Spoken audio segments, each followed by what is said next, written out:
Boa tarde a todos. Bem-vindos a mais um estudo do Livro dos Espíritos na tarde de hoje. Nós vamos iniciar com a nossa prece, elevando os nossos pensamentos, pedindo a Deus e a Jesus para nos sustentar e nos amparar.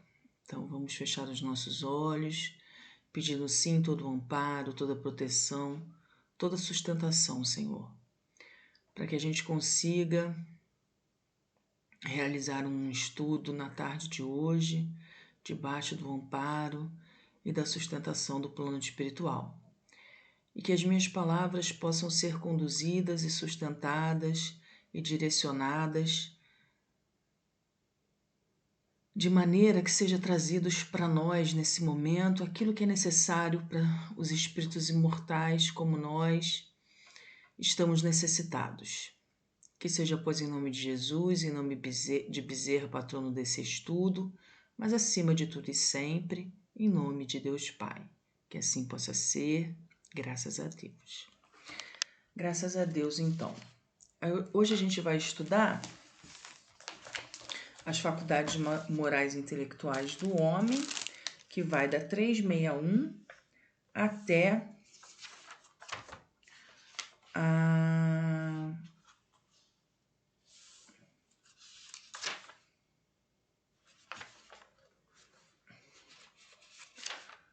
Peraí que eu me perdi, gente. Até a 377, que é idiotia e loucura, se eu não me engano. Isso mesmo, idiotismo e loucura, tá bom? Então vamos lá iniciar, que tem bastante coisa aqui pra gente falar. Então ele começa o estudo pra gente, falando sobre faculdades morais e intelectuais do homem, e ele pergunta assim pra gente na 361. Qual a origem das qualidades morais, boas ou más, do homem? São as do espírito nele encarnado. Quanto mais puro é esse espírito, tanto mais propenso ao bem é o homem. Então aqui ele já está deixando bem claro que vai depender de quem é o espírito. Se esse espírito ele é, mais adiantado moralmente, sim, aí ele vai ter boas qualidades morais. Se ele é um espírito ainda na sua caminhada, no início da sua caminhada reencarnatória, ele ainda não adquiriu a sua qualidade, ele ainda está ali no início da sua caminhada, ele ainda está aprendendo, se desenvolvendo, ele ainda não conseguiu ter os méritos necessários do aprendizado, ele vai ter aí uma propensão ainda a não a ser mal, mas a cometer erros, Então, à medida que ele for caminhando, que ele for aprendendo, que ele for reencarnando, que ele for passando por mais possibilidades de experiências, ele vai se melhorando também moralmente, E aí na subpergunta A ele diz assim: seguir-se-á daí que o homem de bem é a encarnação de um bom espírito e o homem vicioso o de um espírito mau. A gente tira essa palavra de espírito mau, na verdade é espírito imperfeito, mas é isso mesmo, Aí ele diz sim, mas disse antes que o homem vicioso é a encarnação de um espírito imperfeito. Então Kardec, os espíritos estão dizendo exatamente isso para o Allan Kardec.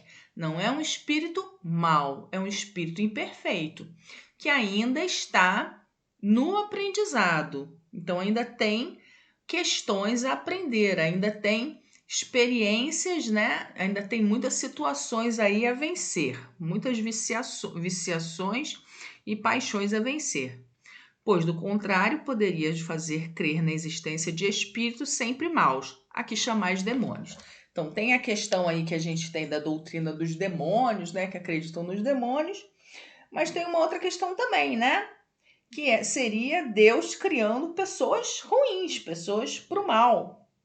E a gente sabe que Deus criou todos nós para sermos perfeitos. Então, Deus não criou ninguém para o mal. Vamos continuar. Qual o caráter dos indivíduos em que encarnam espíritos desacisados e levianos? Desacisados é aqueles que não têm siso, quer dizer, aqueles que não têm juízo, né? E os levianos. Então, são indivíduos estúrdios, maliciosos e não raros criaturas malfazejas. Então, a gente vê aqui de novo, né? São espíritos ainda imperfeitos, que ainda se comprazem com o quê? Em ser maliciosos, em serem sem juízo, né? Eles ainda não têm o aprendizado, eles ainda não têm, eles ainda estão nessa condição, mas que vão caminhar e vão aprender que é perda de tempo. 363. Tem os espíritos paixões de que não partilha a humanidade? E aí os espíritos respondem: não, que de outro modo vô-las teriam comunicado. Então, vamos repetir a pergunta? Tem os espíritos paixões de que não partilha a humanidade? Aí os espíritos dizem: não, que de outro modo vos já teriam comunicado. Se existisse, a gente já teria sido comunicado sobre isso.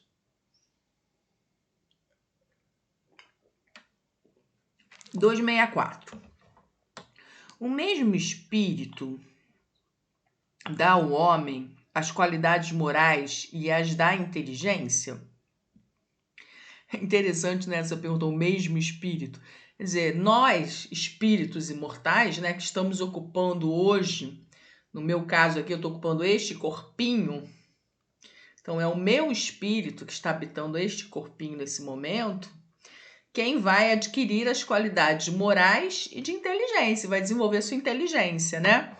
Lá, quando fui criada como princípio inteligente, como princípio espiritual, né? Fiz a minha caminhada até entrar no reino nominal. E aí, quando entro no reino nominal, eu vou fazer aí minhas experiências, né? Então, diz aqui, certamente, isso em virtude do grau de adiantamento a que se haja elevado. O homem não tem em si dois espíritos. Então, eu não vou ter o espírito da inteligência e o espírito da moralidade. Então, eu, espírito imortal, tenho essa questão, né? O meu espírito, ele tem essas duas asinhas, né, para desenvolver, tanto a questão da moralidade quanto a questão da inteligência. E lembrando sempre que o espírito é uma individualidade, né? E tudo isso que eu, como espírito imortal, vou adquirir é o que eu vou levar dessa vida, né? Para outras existências, para depois retornar para outras existências. Então, isso é o que vai me fazer sempre continuar nesse caminho de desenvolvimento, né? Esse processo da evolutivo, estava me faltando o nome, esse processo evolutivo, essa caminhada evolutiva do espírito, porque senão a gente voltaria lá tudo de novo, para recomeçar tudo de novo o aprendizado, mas não, o espírito não perde nunca.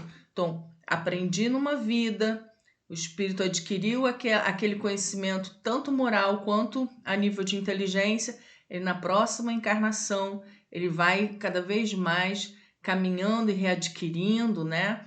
E se melhorando e avançando na sua caminhada.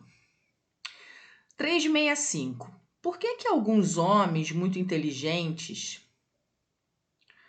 o que indica acharem-se encarnados neles espíritos superiores, são ao mesmo tempo profundamente viciosos?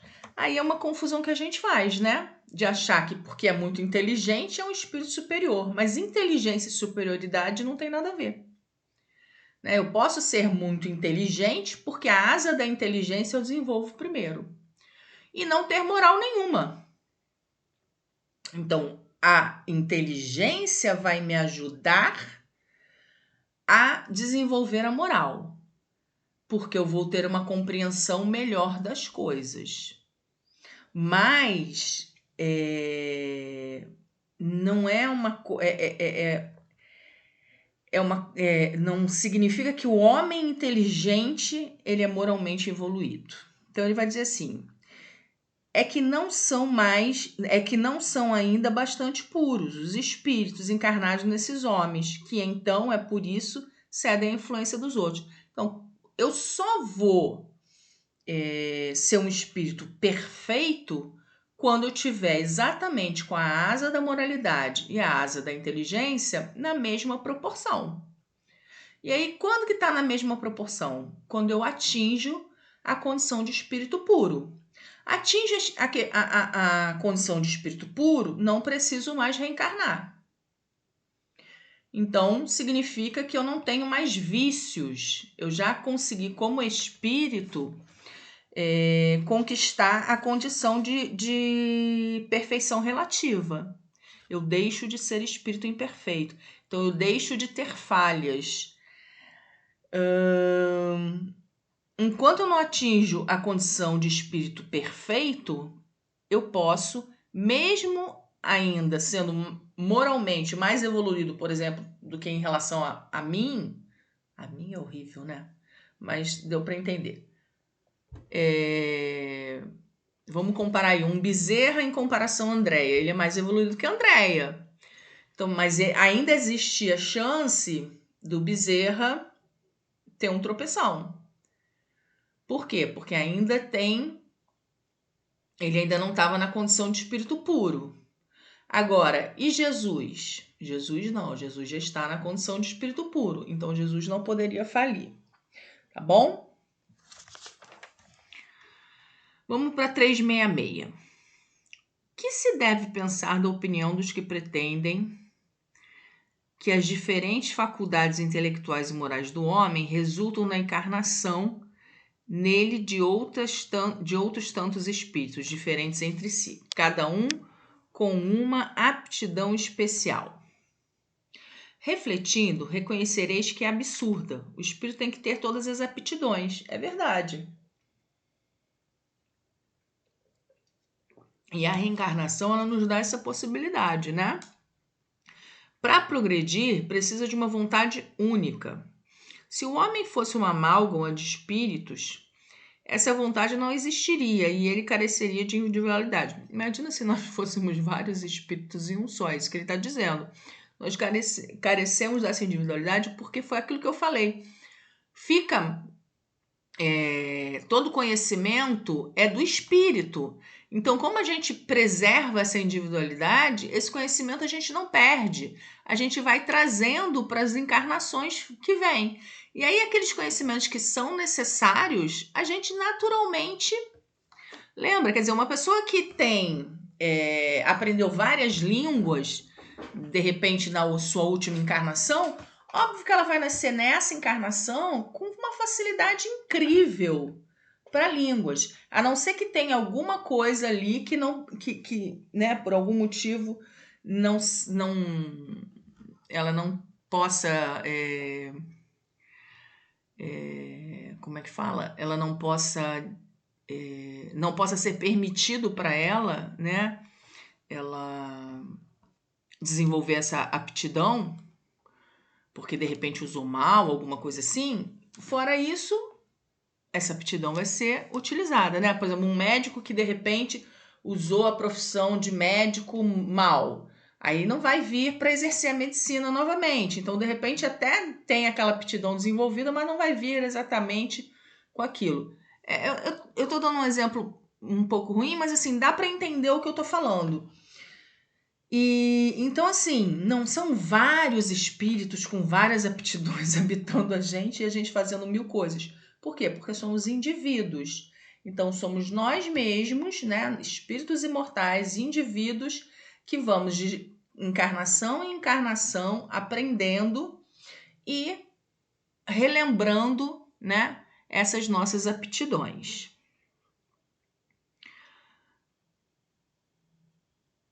E aí a gente vai para a influência do organismo.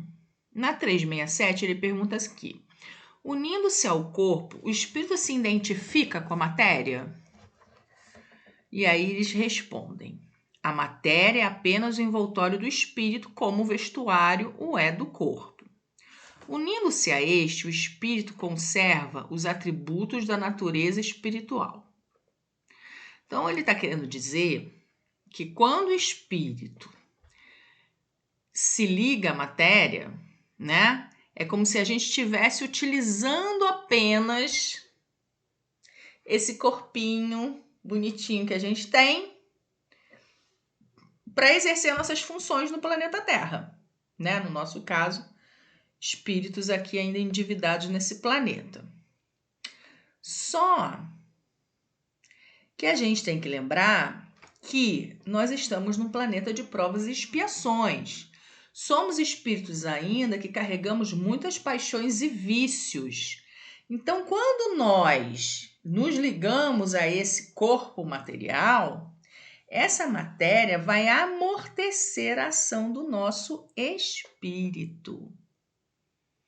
E muitas coisas a gente, como espírito, ou não vai lembrar, né? Ou quando cair na matéria, vai se identificar tanto com a matéria que vai esquecer que é espírito.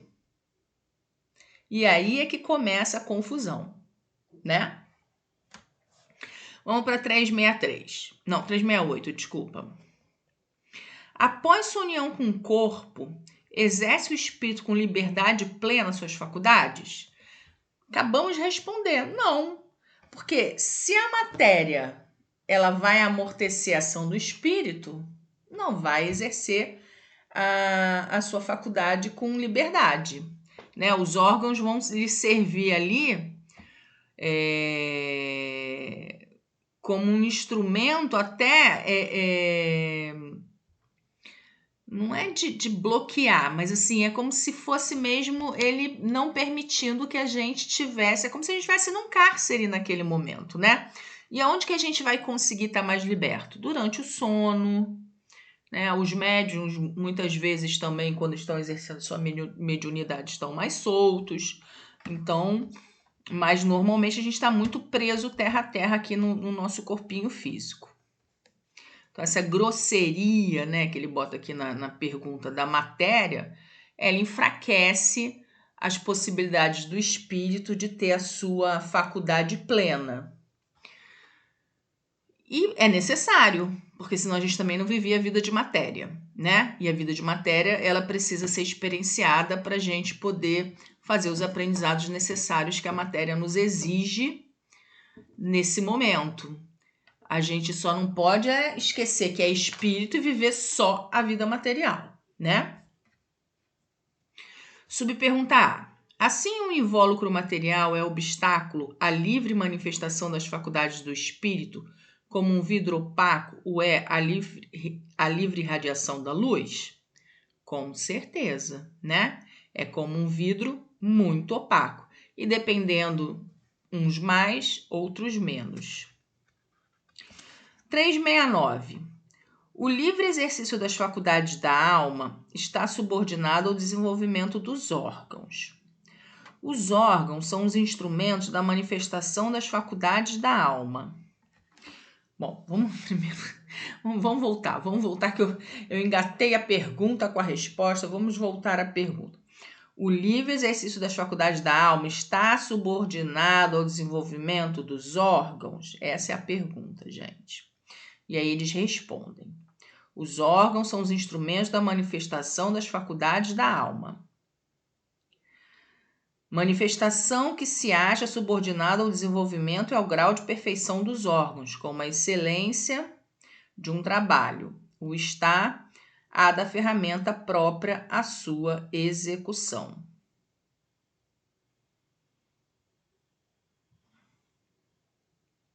Então, olha só. Os órgãos físicos, né, eles vão ser esses instrumentos da faculdade do nosso espírito, da nossa alma. E é isso que ele vai dizer aqui. Se eu sou mais evoluído moralmente, essa manifestação, ela vai ser o quê? melhor. Se eu sou mais imperfeito, vai ser mais dificultada, né? Então, sim, o livre exercício da faculdade da alma está, sim, subordinada ao desenvolvimento dos órgãos. Da influência dos órgãos, se pode inferir a existência de uma relação entre o desenvolvimento do cérebro e o das faculdades morais e intelectuais? Não confundais o efeito com a causa. O espírito dispõe sempre das faculdades que lhe são próprias. Então, qual é a faculdade própria do espírito? É da inteligência. Né? É o espírito quem pensa, é o espírito que é o ser inteligente da criação. O cérebro é o órgão.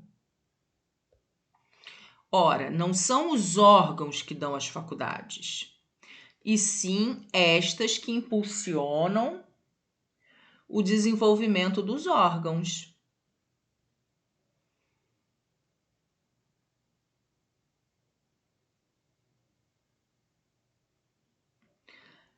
Isso é muito importante, por quê?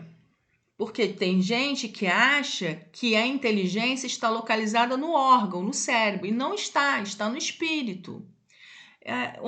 Acho que foi hoje ou ontem que eu estava vendo uma reportagem que já descobriram o que acontece com o cérebro depois da morte. Eles estão estudando isso. Interessante da gente buscar essa matéria e a gente dar uma olhadinha, né?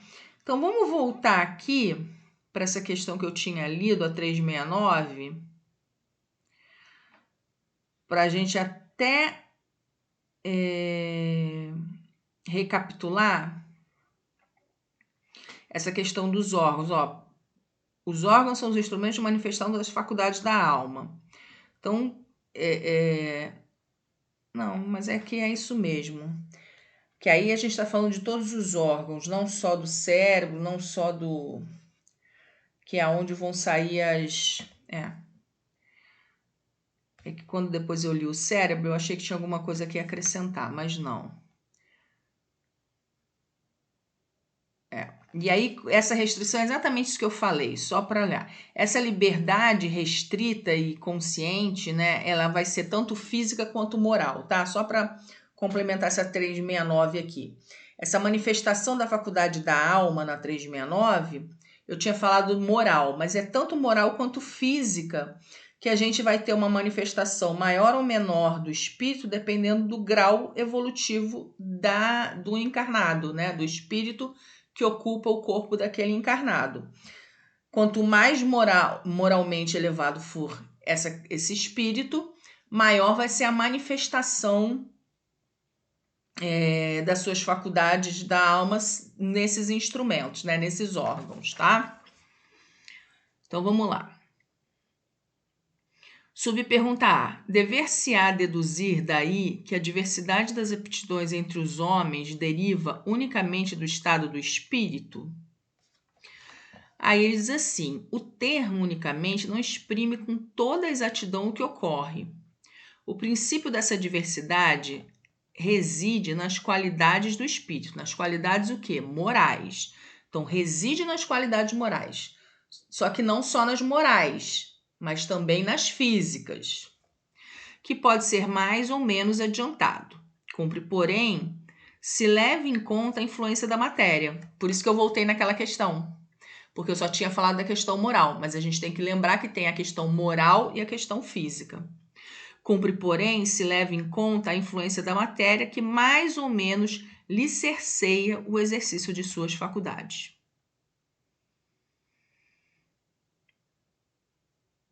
E vai ser sempre o espírito que vai desenvolver as faculdades e se sobrepor a ela, né? Então é importante não só a gente cuidar da parte moral, mas a gente também cuidar do corpo físico para que o corpo físico possa ser um bom instrumento de trabalho enquanto a gente está reencarnado, tá?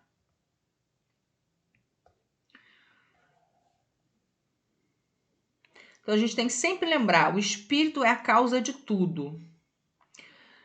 Por isso que a gente vê muitas vezes crianças com altos conhecimentos, né? porque é aquele espírito que está ali voltando com toda a sua potência, né? Trazendo ali aquilo que ele já adquiriu de outras encarnações e mostrando para a gente que é o espírito ali retornando, né? Trazendo seus conhecimentos, pelo menos na parte da inteligência, né? E se tiver também conquistas morais, também vai mostrar para a gente na questão moral. E mostra que não tem a ver com o cérebro, porque o cérebro de uma criança é menos desenvolvido que o cérebro de um adulto, tá? Então vamos fechar o nosso estudo agora com idiotismo e loucura. Tem algum fundamento o pretender-se que a alma dos cretinos e dos idiotas é de natureza inferior? Não é de natureza inferior. A gente tem preconceito, mas não é de natureza inferior. Então ele diz aqui, nenhum. Eles trazem almas humanas, não raro mais inteligentes do que supondes, mas que sofrem da insuficiência dos meios de que dispõem para se comunicar, da mesma forma que o mundo sofre da impossibilidade de falar. Então, o que a gente percebe, né? Hoje, na época do Livro dos Espíritos, a gente falava aqui de um extremo grande, né? Que era a loucura, a idiotia e tudo mais. Mas hoje a gente tem um boom de tantas doenças, né? A gente tem aí o autismo bombando, tantas crianças sendo diagnosticadas, porque hoje você consegue ter mais estudos e aí você consegue diagnosticar. E como você percebe que existem formas diferentes de você se comunicar com as pessoas. E não só os autistas, né? São várias outras doenças que, às vezes, a gente entende, o TDAH também, várias outras formas de você comunicar e de ensinar essas crianças e esses adultos que muitas vezes se acham fora, né? Desse mundo porque não conseguem ser compreendidas. E às vezes tem reações que muitas vezes a gente acha que são violentas ou que são faltas de educação, e na verdade são criaturas que não estão conseguindo ser lidas por nós, né? São pedidos de ajuda silenciosos. Mas olha o que ele está falando aqui. Da mesma forma que o mundo sofre da impossibilidade de falar, sofrem da insuficiência do meio que dispõe para se comunicar. Então, o que a gente vê é que muitas vezes esses espíritos não conseguem se comunicar, mas não significa que não são inteligentes. Então, vocês imaginam, né? Eu dei patologias aí que nem são tão graves, dependendo do grau do autismo, dependendo do grau dessas doenças. Mas se a gente pegar aí um autismo leve, nem é tão grave, mas tem outros graus que são, e que a criatura quer se comunicar, quer falar e não consegue. Aí você pega uma outra pessoa que tem um grau muito elevado, né? A gente tem o caso lá das crianças do Dona Meca, que chegam lá, que você vê que querem se comunicar e não sai, só sai grunhido, só sai sons, mas não consegue aquela comunicação que a gente está acostumado. Imagine o desespero desses espíritos.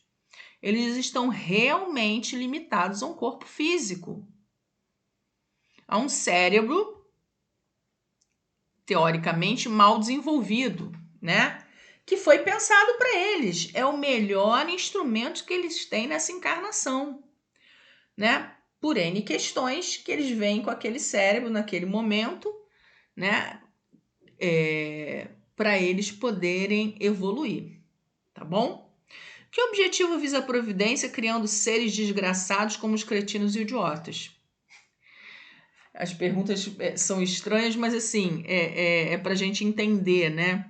Os que habitam corpos de idiotas são espíritos sujeitos a uma punição. Sofrem por efeito do constrangimento que experimentam e da impossibilidade em que estão de se manifestar mediante órgãos que não desenvolvidos ou desmantelados. Quer dizer, são espíritos que vêm para se reajustar com a lei, né? Todos nós estamos em reajuste, todos nós.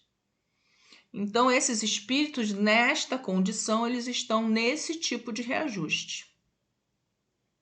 Eles estão lá tentando reorganizar seu cérebro de novo, tentando se recolocar, se reconectar através da comunicação, né? E por um outro lado, quem está em volta também está nesse processo. Porque a gente tem que lembrar que o objetivo da encarnação e as leis de Deus são leis de solidariedade. Então a gente não está sozinho nesse barco e uns aprendem com os outros. Então também tem um porquê dessas criaturas virem até nós, tem um porquê da gente se sensibilizar, tem um porquê da gente ajudar, tem um porquê da gente trabalhar com essas crianças, tem um porquê delas virem na nossa família, né? Então são muitas questões aí para a gente pensar. Qual será o mérito da existência de seres que, como os cretinos e os idiotas, não podendo fazer o bem nem o mal, se acham incapacitados de progredir? É uma expiação decorrente do abuso que fizeram de certas faculdades. É um estacionamento temporário. E mais ou menos não podem fazer o bem e o mal, né? Porque às vezes a gente pega uma criança que está nessa condição e que não aceita, e que está lá e bate em todo mundo que está na mesma instituição, né? E outra que está lá, pacífica, aceitando a sua condição, numa boa, vivenciando, experienciando. Então, tudo é aprendizado, tudo se aproveita. Pode assim o corpo de um idiota conter um espírito que tenha animado um homem de gênio em precedente existência? O gênio se torna por vezes um flagelo quando dele abusa o homem. Então, assim, o homem inteligente, né? Se ele utilizar mal a inteligência, ele pode sim vir nessa condição, né? A superioridade moral nem sempre guarda proporção com a superioridade intelectual. É o que a gente falou.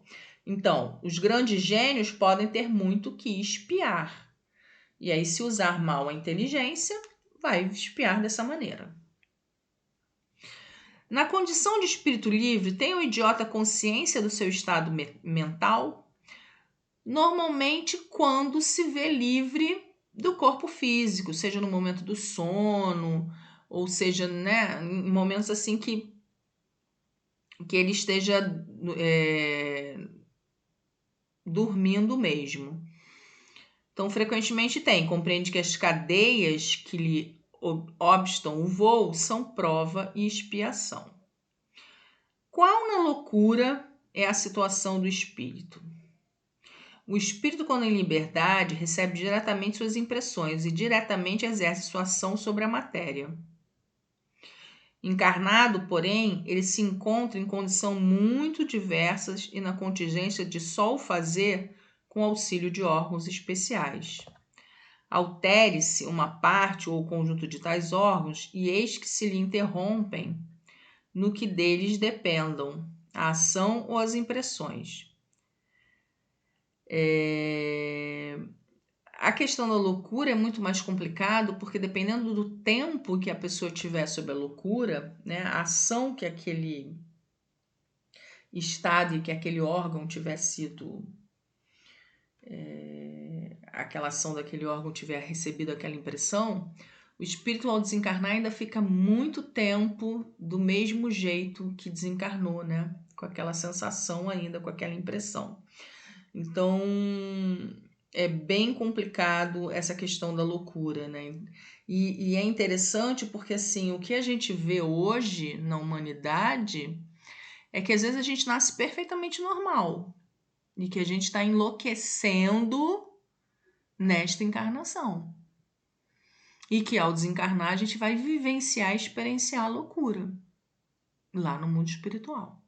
Porque vai chegar e vai precisar de tratamento, vai precisar de passe, vai precisar ficar de repouso, vai precisar de um monte de coisa para reorganizar essa mente que está totalmente exposta a essa doideira, a esse devaneio que a gente ficou exposto aqui durante a encarnação.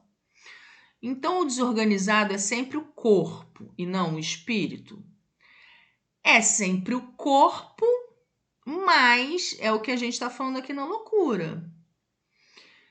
impressionar-se o espírito temporariamente. Como a gente, lembra que a gente falou lá que o espírito imperfeito, ele se identifica com a matéria? A gente não deveria, mas a gente se identifica com a matéria. E esse é o grande problema, por isso que a gente tem medo de morrer. A gente se identifica tanto com a matéria que quando a gente morre, a gente vai atrás do corpo.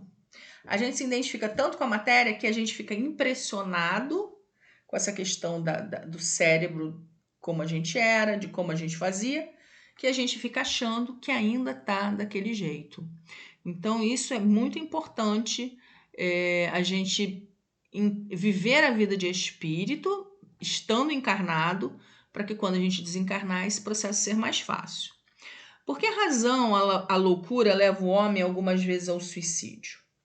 O espírito sofre pelo constrangimento em que se acha e pela impossibilidade em que se vê de manifestar-se livremente, donde o procurar na morte em meio de quebrar seus grilhões. Só quem está nessa situação, né, de enlouquecedora é que poderia dizer precisamente o que é isso, mas é o espírito tentando se libertar de qualquer jeito, só que não se liberta, né? Porque aquele estado ele está vivenciando plenamente. E aí, depois da morte, o espírito do alienado se ressente do desarranjo de suas faculdades? A gente acabou de falar. Vai depender do tempo de exposição. E aí sim, se foi muito grande, ele vai se ressentir, né? 378. De que modo a alteração do cérebro reage sobre o espírito depois da morte? Como uma recordação. Um peso oprime o espírito. E como ele não teve a compreensão de tudo que se passou durante a sua loucura, sempre faz mistério um certo tempo, a fim de se pôr ao corrente de tudo. Por isso é que quanto mais durar a loucura no curso da vida, tanto mais lhe durará a incerteza. O constrangimento depois da morte. Liberto do corpo, o espírito se ressente em certo tempo da impressão dos laços que aquele o prendiam. Quer dizer, é exatamente o que a gente está falando, né? Vai demorar mais tempo, dependendo da impressão que isso ficar marcado lá no seu perispírito, né?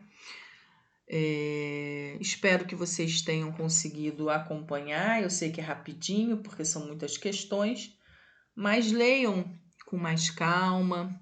Se tiverem suas dúvidas, mandem suas dúvidas. A gente vai tentando clarear para vocês, tá bom? Fiquem com Deus, boa semana e até semana que vem. Que seja, pois, em nome de Jesus, em nome dos bons espíritos, em nome de Bezerra, nosso patrono, que te pedimos, Senhor, para encerrarmos o nosso estudo, iniciando uma semana debaixo de muito amparo, de muita proteção, não só para nossa casa, mas para todas as casas do nosso Brasil e do mundo inteiro. Que assim possa ser, graças a Deus. Graças a Deus, meus amigos.